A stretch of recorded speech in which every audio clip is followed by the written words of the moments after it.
শুভ দুপুর। তো রোজকার মতন আমি দুপুরের খাবার দাওয়া নিয়ে হাজির।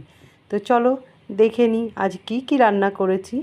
এখানে আছে গরম গরম ভাত, আছে ঢ্যাঁড়স ভাজা, আছে করলা ভাজা, একটু লেবু কেটে নিয়েছি যেহেতু ডাল আছে, আছে হচ্ছে বড়া ভাজা, এটা হচ্ছে পটল চিংড়ি, বড় বড় চিংড়ি দিয়ে পটল দিয়ে রান্না করেছি। এখানে হচ্ছে তোমার ওই যে বললাম বড়া ভাজা, মাছের ডিমের বড়া ভাজা, আছে হচ্ছে মুসুরির ডাল সেদ্ধ।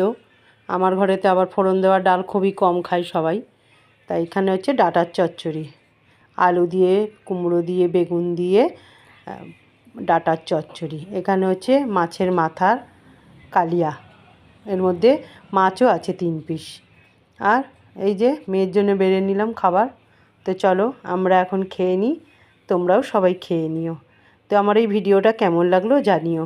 আজ আসি বন্ধু।